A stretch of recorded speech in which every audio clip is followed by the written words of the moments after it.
just walking around, using, you know, surgical tools for weapons, because why not?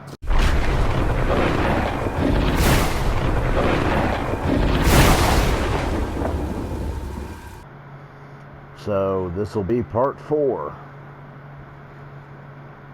picking up where we left off on part 3.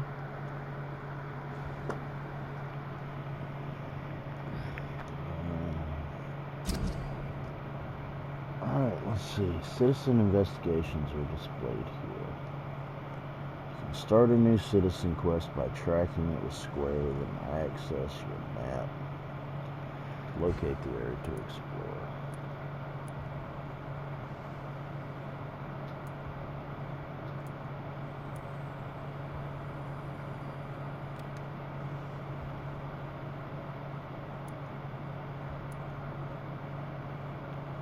Find out the cause of death. Okay.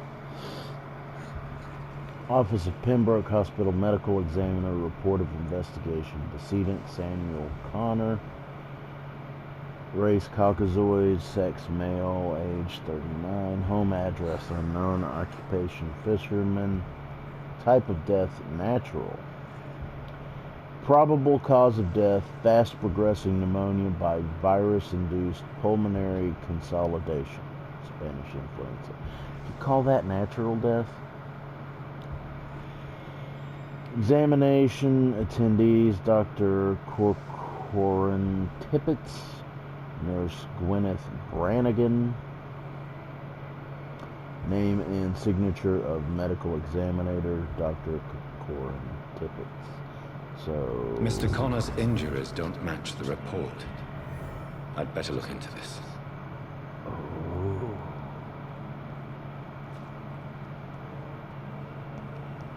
By what? Examining the body? Yes. Damaged arms and legs. Multiple abrasions and scarring on the arms and legs. Old and distinctive injuries of a sailor or a fisherman. Okay. Corner of the lips. Traces of a pinkish foam at the corner of the lips. Some sort of drug overdose, perhaps? Pinkish foam. I mean, it could have just been, you know, bloody foam coming out of his... The chest was originally lungs. opened to perform the operation. The sutures are clean, but the chest has been reopened. A puncture over the left lung, possibly a chest tube insertion. Not the cleanest work, but I think it was successful. Signs of internal bleeding. So, Dr. Tippett's anesthetics were incorrectly dosed, causing the patient's death. And then, he tried to operate on him again. Tippett has made an egregious error. It's time we talked. Okay, then. Tippett has made an egregious error. It's time we talked. Okay. It's locked. I'm gonna need to find the key for that chest, aren't I?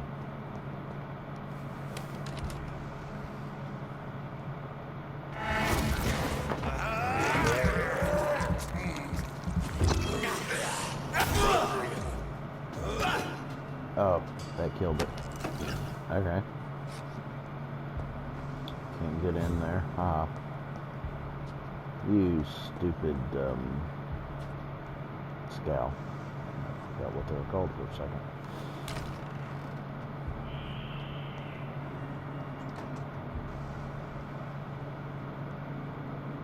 There's absolutely nothing in this room. Okay. Let's continue on. Try to find some sodium hypochlorite.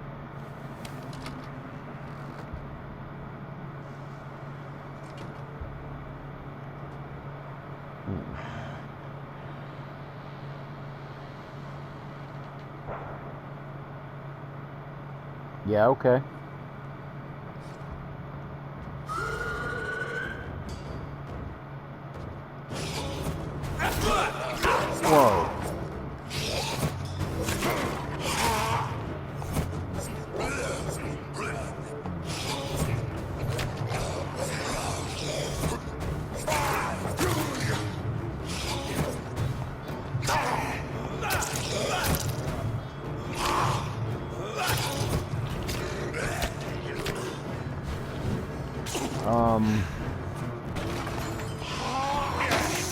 No, no, get off.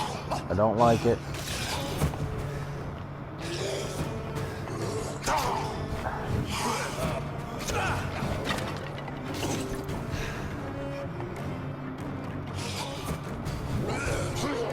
Problem is that there's two of them.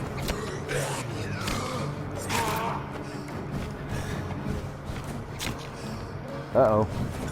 Hello, you heal, for Pete's sake. You have been defeated.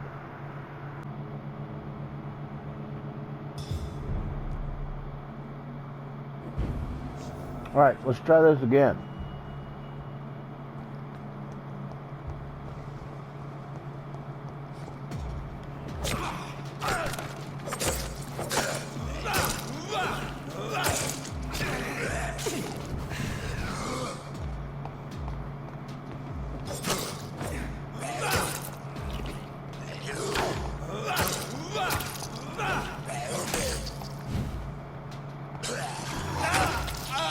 I really don't like it when they do that.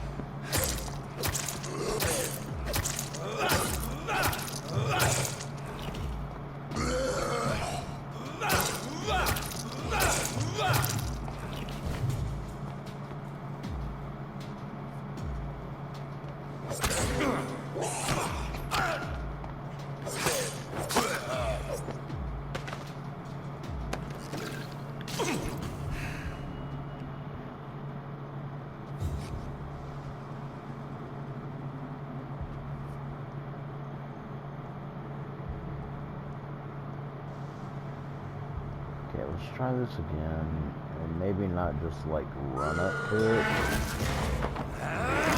There we go.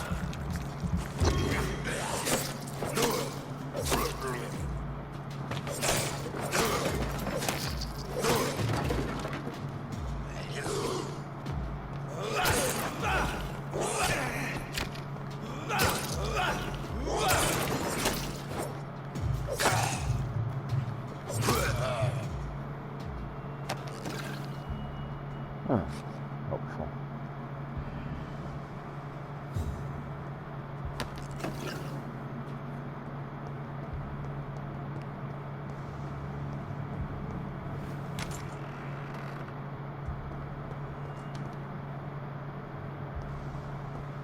Okay.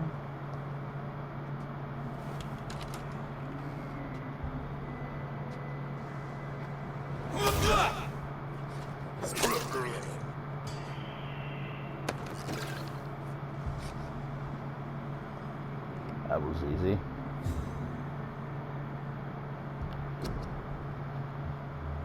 Not that.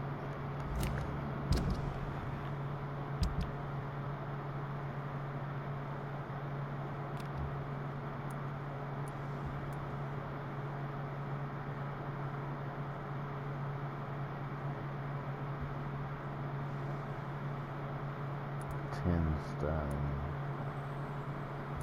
10. Okay, that doesn't stun, it just does damage. Yeah, okay, I'll use that.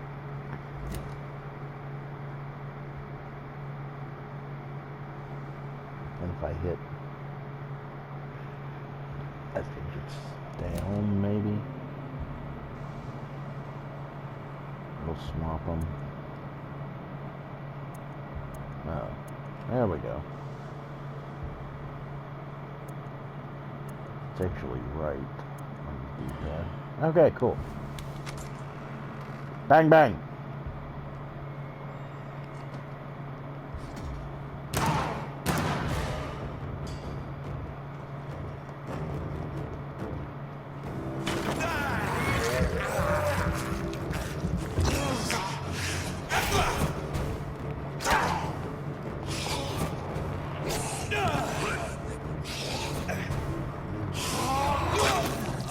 Get off me, you little turd.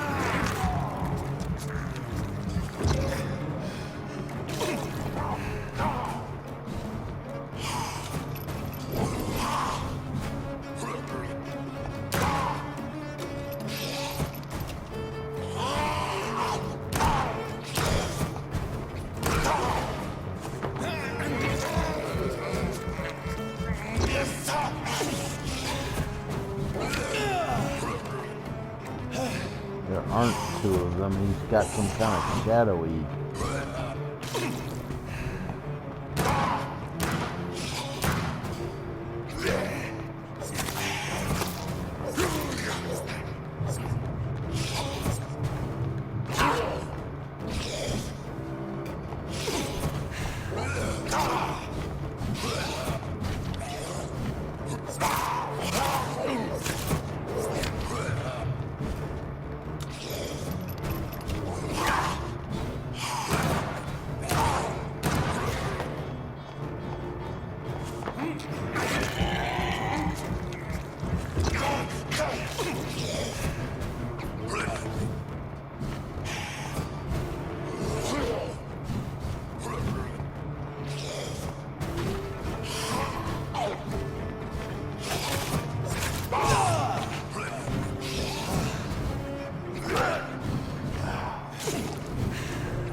Darn it, it does so much damage to me.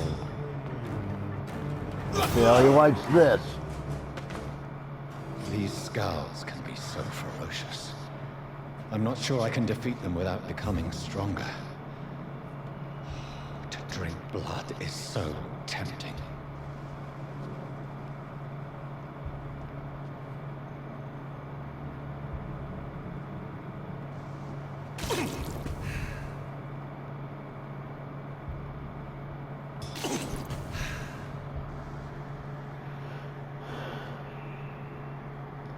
Apparently scales can teleport. That's a strange ability.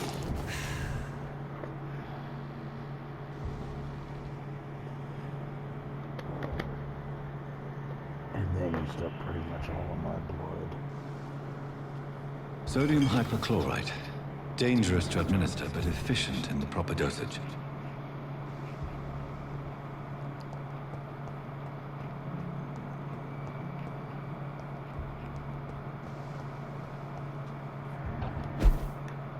Whoosh.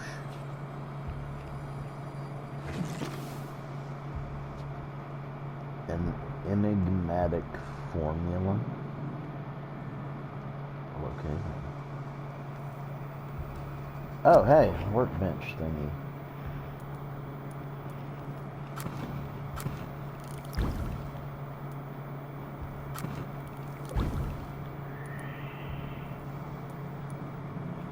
Cool.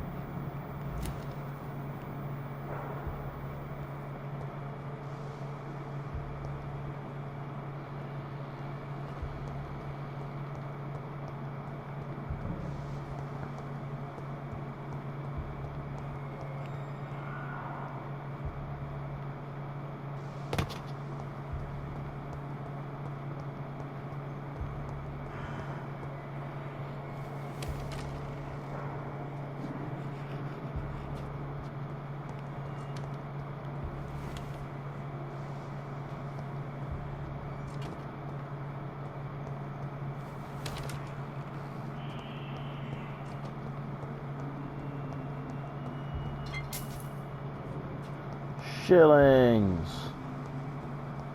Okay, I should have cleared out all the scowls, so why am I still here? Oh, look, I missed one.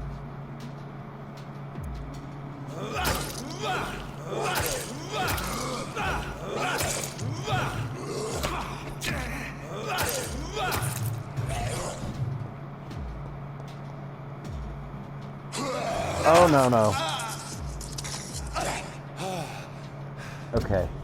I'm going to equip the stake. Because honestly, I mean, this is... It just doesn't give me enough blood. And it's just more efficient to stun them and drink their blood.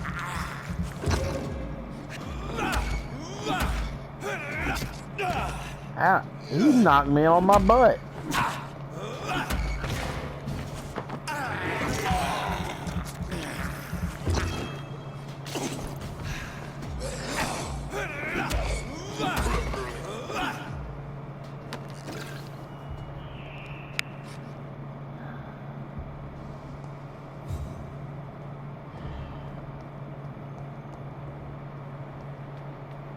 Have I killed all the skulls yet? No.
Guess I better go check upstairs again.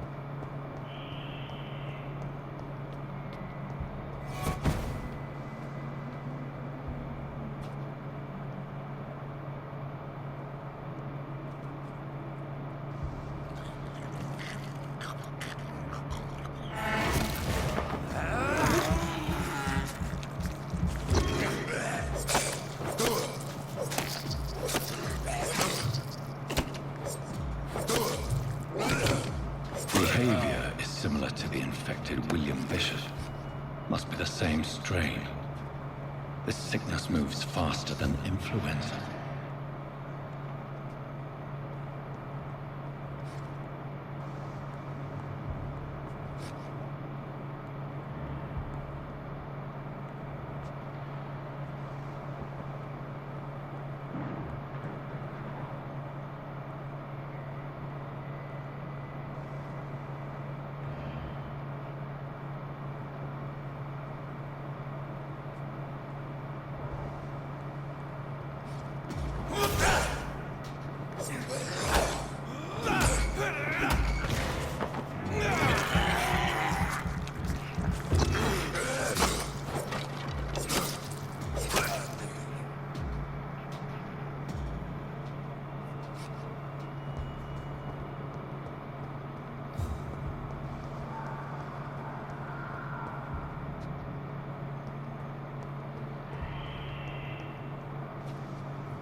Alright. Guess I'm done here.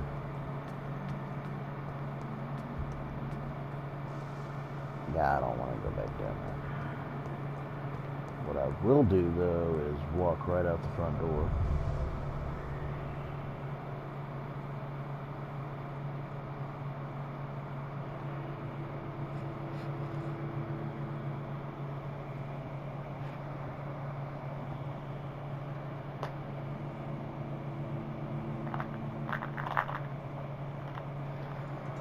Uh-oh.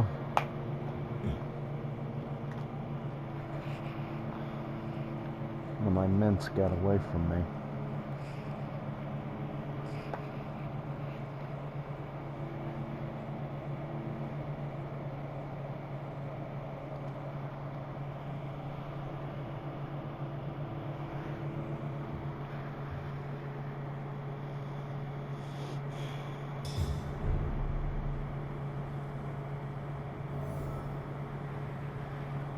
Alright. This hospital right here, right?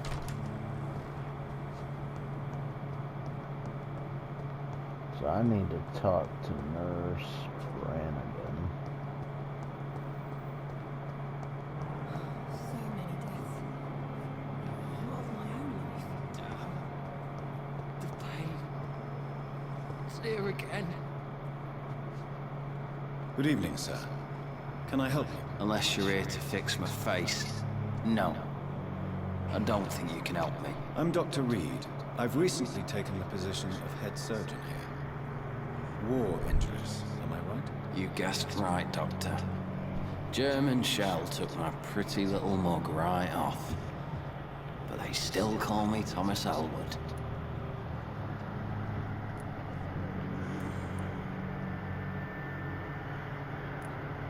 How is your stay with us, Mr. Elwood? Oh, it's bliss. I just escaped death in the trenches to be surrounded again by the moans of the dying. Can I ask you precisely why you're a patient here? It's the pain, sir. The drugs don't work. It just hurts under the scars, if you get my drift. Can I do anything for your pain? Nurses gave me a bunch of pills. No effect. Told you. It's like the flames are under my skin, burning away. Who is treating you? Is someone in particular looking after your case? Nobody since the old and tired doctor spoke to me. Started to think I was forgotten about. Wouldn't blame you. You don't seem worried by that. My face hurts so much more when I smile or cry. I've learned it's easier not to speak. But be assured I'm smiling inside. Why do you feel responsible for the injury, Thomas? What really happened? I wasn't disfigured by any German shells. It happened during my leave. Oh. It was an accident. Why lie about it? Come on. It's one thing to come back disfigured by the Germans, and it's another to get injured in an accident that could have happened to anybody.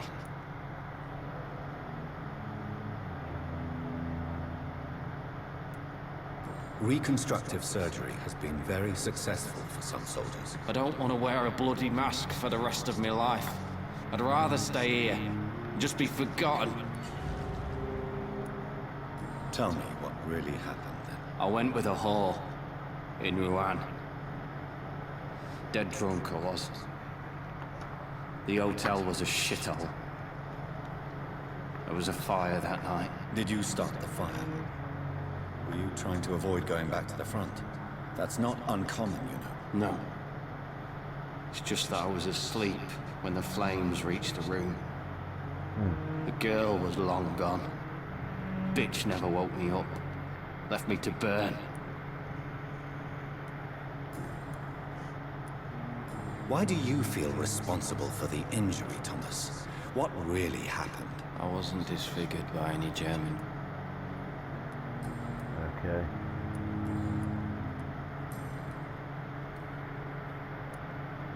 Where were you stationed, sir? Did you serve for long? I really don't want to talk about all this shit. No offense. I was pushing too much. I served in France myself. I just wanted to know what happened to you. You were an officer, weren't you? Then I doubt we fought the same war, sir. I was a medic. No offense.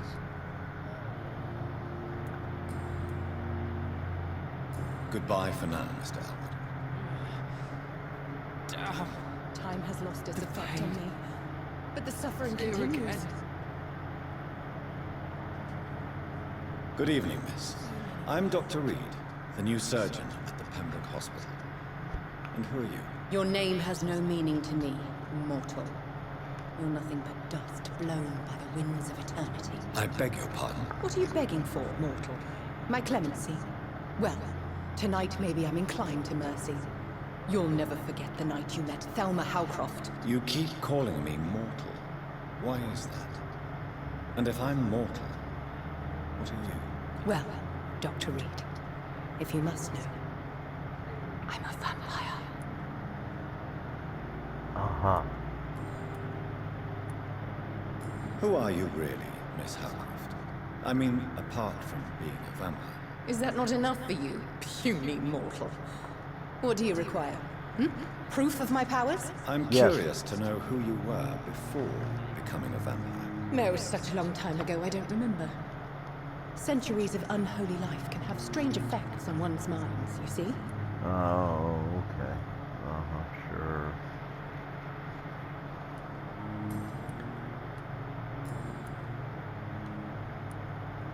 I'm assuming you must be a patient here. Am I right, Miss Hargrave? It's only a cover.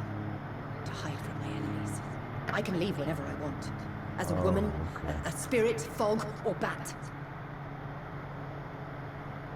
Your enemies. Who are these enemies you mentioned? Can you describe them? I cannot say for sure. But I sense their eyes on me from nearby. I feel them watching me every time I visit the garden near the morgue. Okay. The staff here are not your enemy. They're here to help you, to care for you. I'm not speaking of the doctors in white. I'm speaking of the men and women who hunt me. For I am a vampire. I see. Don't worry. These people will not find you here. I'll personally make sure they leave you alone. Thank you, mortal. But do not interfere with them, for you are no match for those that hunt me. Yeah, okay, sure.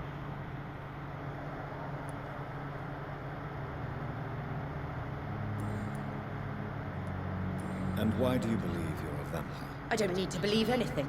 It is what I am. It is what I feel within this hollow shell of flesh.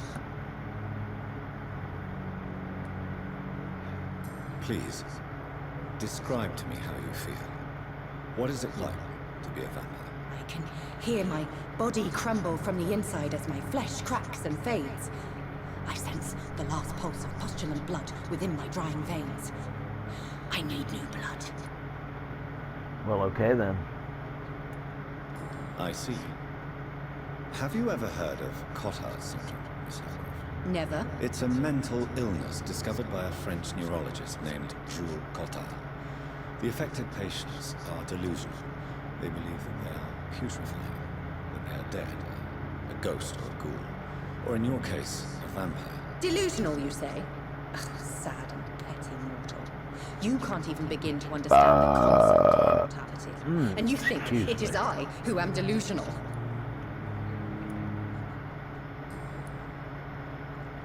Yes, I think you're delusional because you're not a vampire. I would know. I am one. I'll leave you, Mistress of the Dark, to your nocturnal activities. Kinky. But the suffering continues. The daily routine. Good evening, nurse. Good evening, Doctor. I don't think we've been introduced yet. My name is Pippa Hawkins. And I'm Dr. Jonathan Reed. Dr. Swansea has recently offered me a position in this hospital. Well, it's a euphemism that your help will be appreciated, Doctor.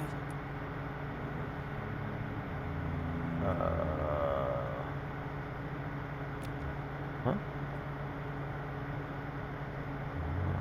So I can't mesmerize her. Medical checkup? Do you need medical help yourself, nurse? I'm fine, really. I just need to sleep.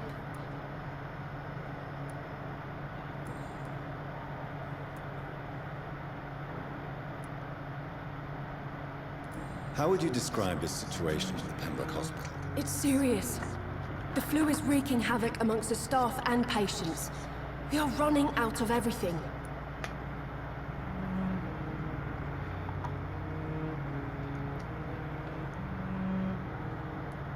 Nurse Hawkins, the Spanish flu won't last forever. Even the Black Plague didn't kill everyone. I wish I could believe you. But what if this epidemic was worse? What if in the end, nobody was spared? You must get a hold of yourself, nurse.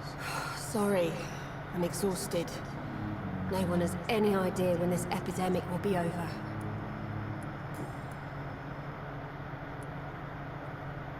How long have you been a nurse? Well, long enough to see that the epidemic is winning. And no matter how qualified you are, don't tell me you'll change that. You'd be surprised what dedication can achieve, Nurse Hawkins. In medicine, sometimes we're just a test result away from a miracle. sorry, Doctor. I don't want to sound bitter, but I'm just too tired to give a pep talk like Nurse Brannigan.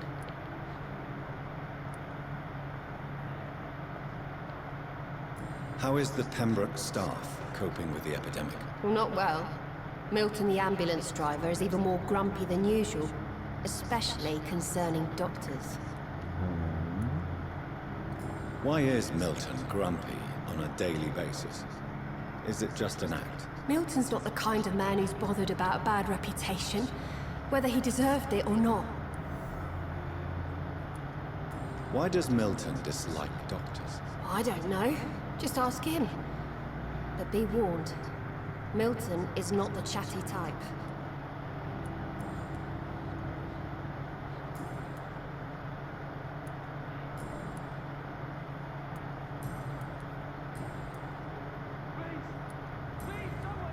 Goodbye, Nurse Hawkins.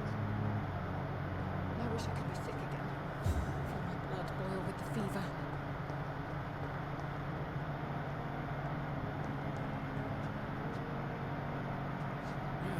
Good evening, Mr. Hampton. How do you feel? Dr. Reed, is it? Oh, sir, I must apologize for my behavior. What do you mean? I was not myself in the factory. Fear and exhaustion made me say awful things to you, I'm afraid. You remained perfectly nice and polite. A little delirious, perhaps. But who wouldn't be after enduring an abduction? Thank you, Doctor. That's a relief. Now all I need to do is rest and return to my flock.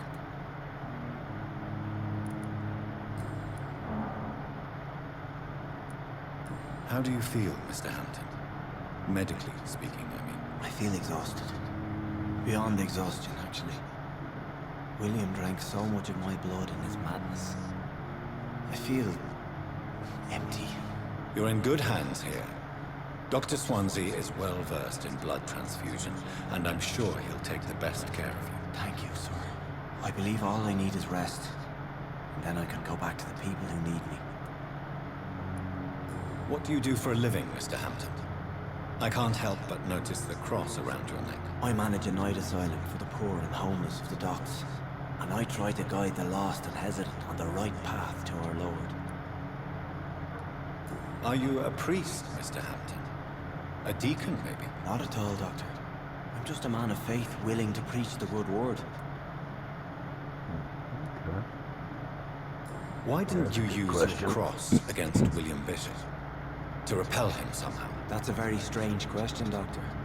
A cross is no magical token, if that's what you were trying to say. Not mine, anyway.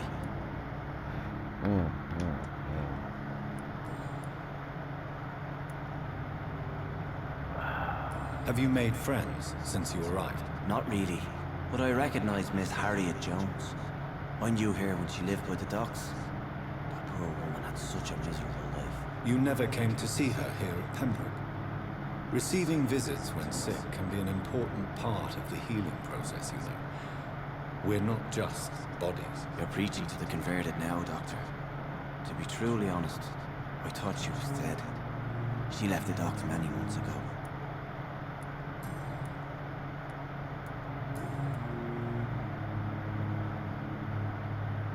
How did you end up in William Bishop's den? I had received alarming news about his recent behavior. I went to his place, and he refused to let me go. Why did he abduct you? William was an alcoholic. His addiction suddenly changed to blood. I don't know why. Just like a patient I met here. This Miss Hawcroft. You dared to enter this awful place alone. You're a hero, Mr. Hampton. Or a fool. I'm just a man trying to help his friends, Dr. Reed. William Bishop was a conflicted soul, searching for light. Yeah, okay, sure. What is the general situation in the East End docks? The situation has always been tough, with a lot of tension between the gangs and the Dockers Trade Union. The Wet Boot Boys are very nervous since they lost their leader. Wet Boot Boys. Has the gang been threatening you? Ah, no. I've had this nickname for so long, you know, the sad saint of the East End. No one dares to bug a saint, not even criminals. Who leads the gang now? Since Clay Cox went missing, it's his wife Edwina who runs the show, with the assistance of her minion, Booth Digby. Do you know Tom Watts, the bartender from the Turtle? I met him before I found you in the canning factory. Tom? Yes, of course. Always the helping hand, good old Tom. Without men like him, corruption and despair would have wiped out the East End long ago. People are still in despair. How could it be otherwise? The authorities have left us all to rot in this contagious nightmare. No drugs, no advice, nothing. It's a damn shame. And the corruption? Who should I avoid in this part of town, then? Any particularly evil figures? Not really. Most men and women are just doing their best. And it's not my habit to speak ill of people I know, Doctor. Goodbye, Mr. Hampton. We'll talk again later.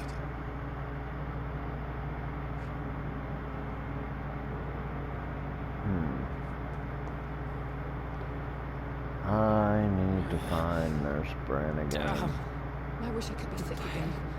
Feel my blood boiling together. Whoop. Another night of the glorious battalion of Pembroke. Oh, that's Milton, I see. And this... No. She's not there. Where's the nurse?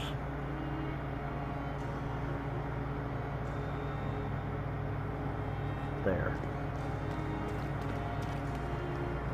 Might be her.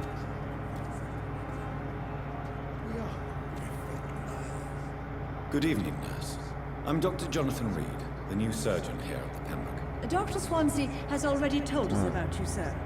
I'm Nurse Gwyneth Brannigan. Welcome to the Pembroke Hospital. Did he really? It's a good thing I wasn't hoping to keep a low profile. All members of staff have already read about your new blood transfusion technique. Dr. Swansea made sure of that. I see. Well, I'm a little surprised, but I suppose I'll just have to deal with this unexpected notoriety. You must know, blood transfusions are Dr. Swansea's primary subject of research. He is convinced it is the future. Okay. Do you require medical assistance, nurse? Thank you for your concern, but I'm fine.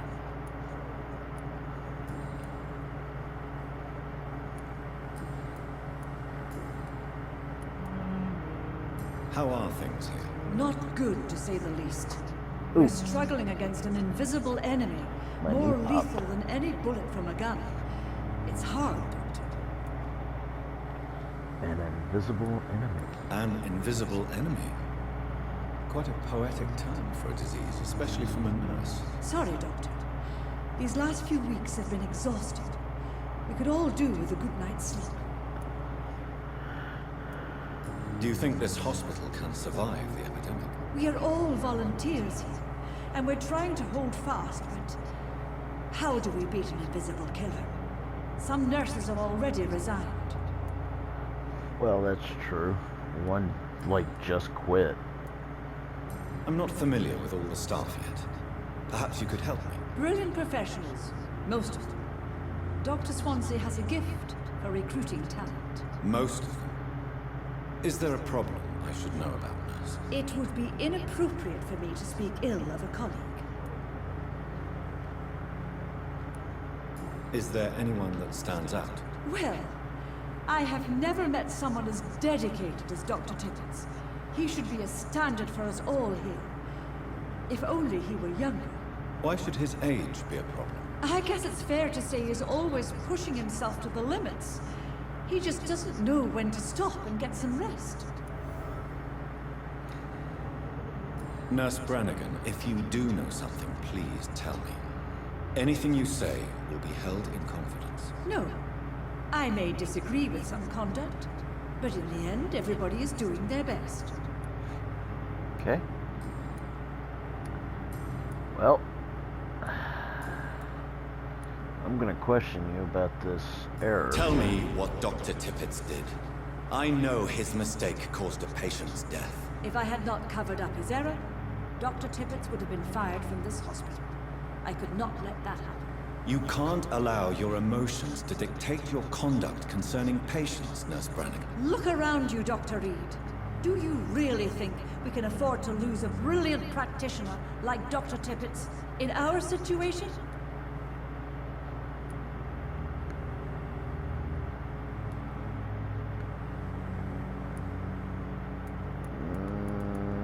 I can't say I approve of what you did. But as a field surgeon, I know that some situations require you to bend the rules. I'm not proud of what I've done, but to contain the epidemic must be our priority, so we can't afford to lose Dr. Tippett. Says you.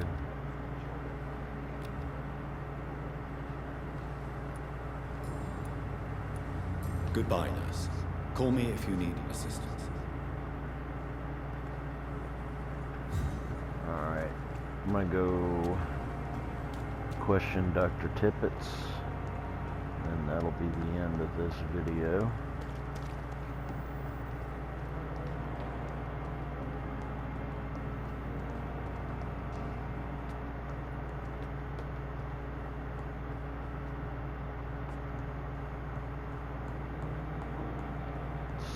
Tippett is in the room next to mine. I cannot enter.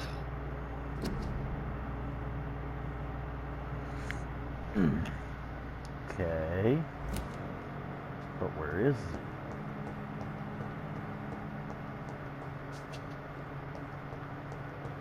Go look around, see if you can find him.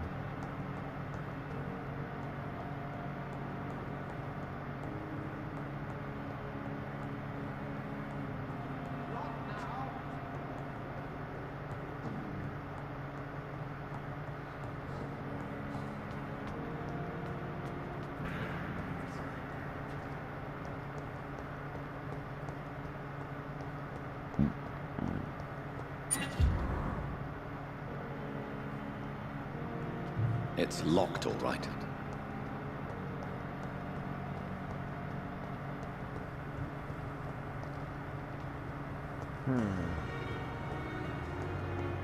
Okay.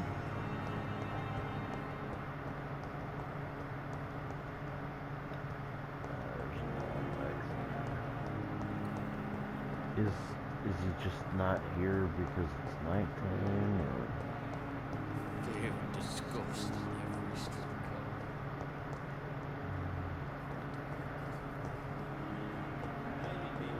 Oh, here we go. Is this him? Good evening, sir. I'm Dr. Reed. I believe we're going to be colleagues. Reed? Yes, I've been informed about your arrival. I'm Waverly Ackroyd. Welcome aboard, I suppose. Does my arrival inconvenience you in some way, Dr. Ackroyd? Let us just say that I don't particularly share Dr. Swans's enthusiasm for hiring you. What we need here are reliable professionals, not overrated dabblers.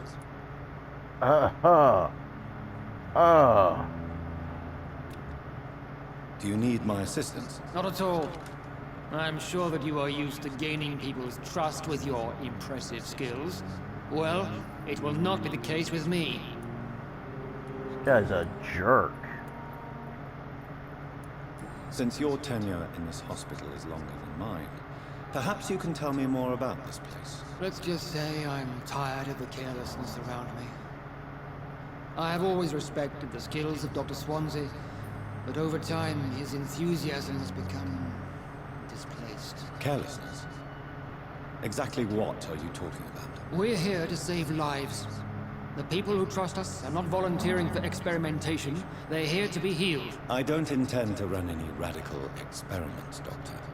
Even if I, as any good practitioner should, express an interest in pushing the boundaries of medical research. Modern medical methods were created through audacity and ego. But there are rules in our line of work, and they're here to protect our patients. If you have a problem with me, Dr. Ackroyd, please feel free to tell me. Dr. Swansea has imposed your presence on this hospital without asking anyone's advice. The benefit of his position. But I don't agree with it. I know we've never met before, But I believe this hospital could use all the help it can get. You will agree with that, I'm sure. Oh, but I have heard about you, Dr. Reed. Of course, you can't say the same about me, since I have not wasted my time courting the press.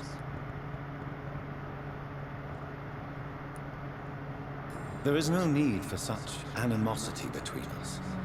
Don't you think the epidemic is already enough to deal with? That is one point we could agree on. And that is precisely why I want to be sure that you will be of help to this hospital, instead of a burden.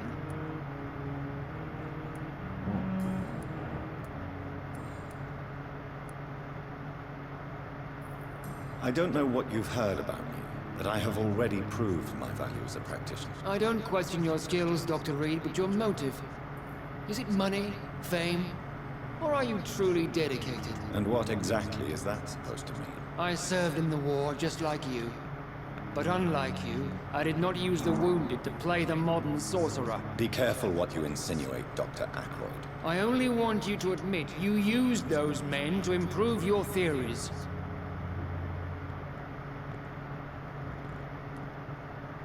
This is ridiculous. My blood transfusion technique saved many lives, and you know it. You see? That is exactly what I hate about people like you. You avoid this kind of accusation instead of facing reality. It seems you have bad memories of your military service. I refuse to see this industrial slaughter as scientific progress. War only reveals the worst in men. We can at least agree on something, Dr. Ackroyd. Thank you for your time. We'll talk later.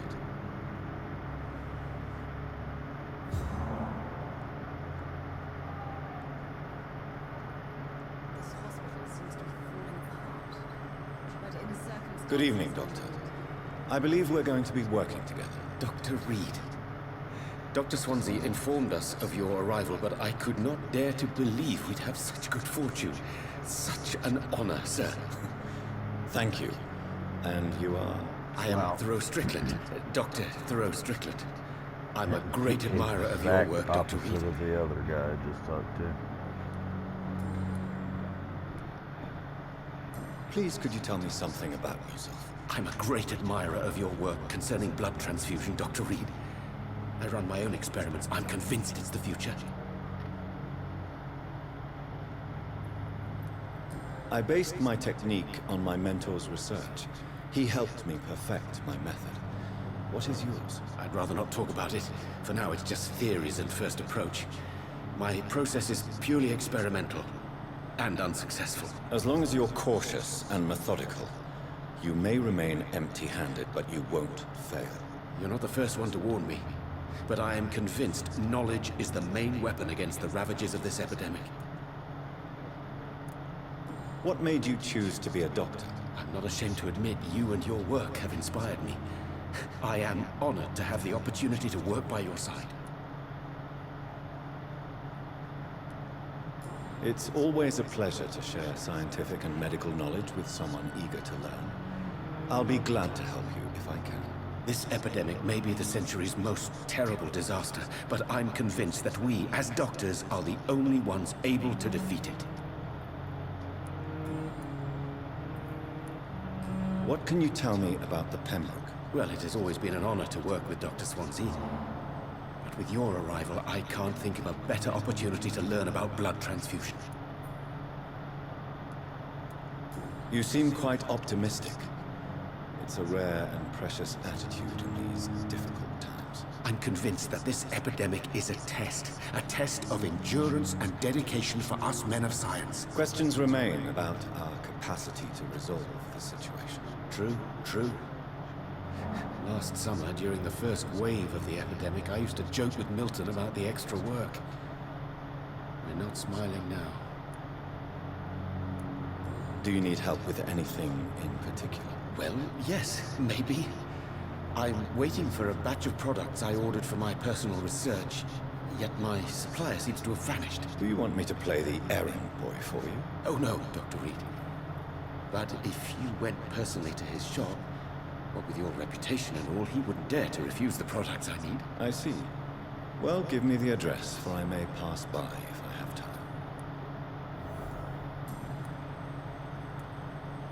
What do you think of Dr. Ackroyd's aversion to modern medical methods? It's a shame he's so narrow-minded. Dr. Swansea taught me that science is about exploring uncharted territory. I'm convinced that's true. With the influenza and all that's going on, you should put your differences aside, don't you think? Why is it so difficult to work together? I believe that if Dr. Ackroyd had been the one to discover the transfusion process, he would be the first to recommend its use. So you believe it's just a question of jealousy and pride? Dr. Ackroyd is as proud as he is blinded by his obsolete concept of medical science. Goodbye, Dr. Strickland.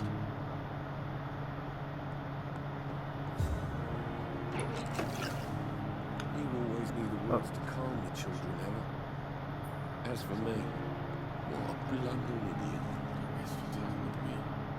This hospital seems to be falling apart. But in the circumstances,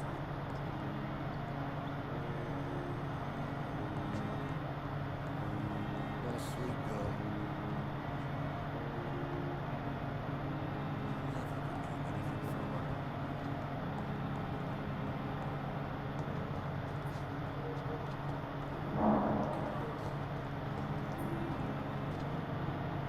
I'm quite busy right now, Dr. Reed.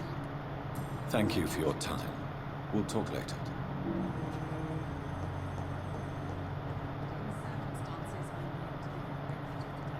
I'm so tired. Will this shift never end? No, Strickland. Where the flaming farts is Tippett?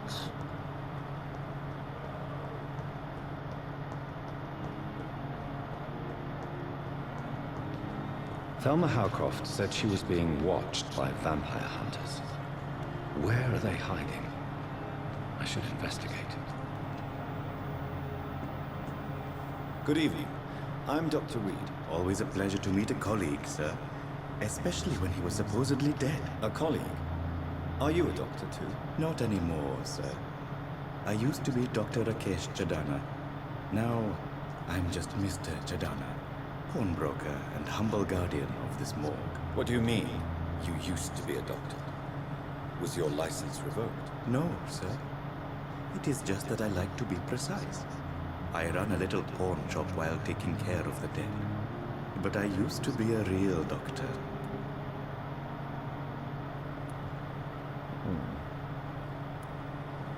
Goodbye, Mr. Chadana.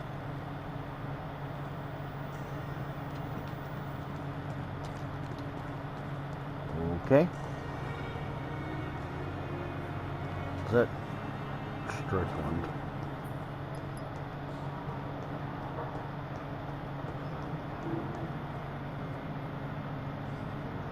I'm quite busy right now, Dr. Reed. And Ackroyd. Thank you for your time. We'll talk later. the life running in your veins. This dead flesh. Oh, please spare me, Dark Queen. Spare your obedient slave.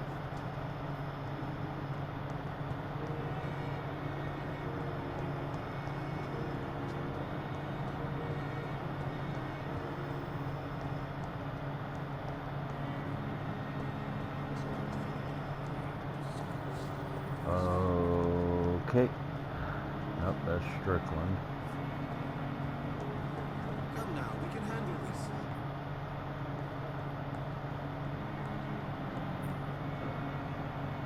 Ackroyd?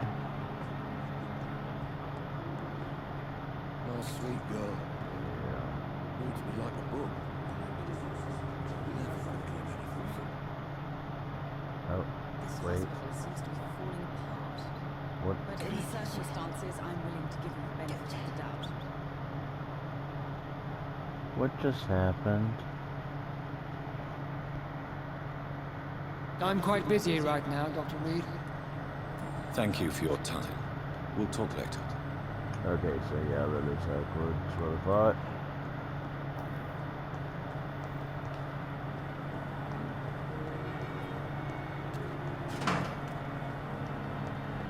Okay, so I have no idea where Tippett's is.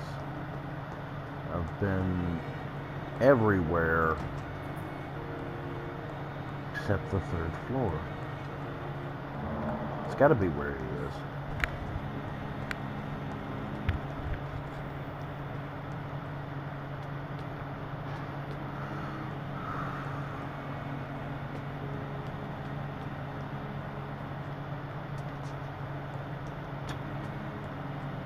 Nothing there.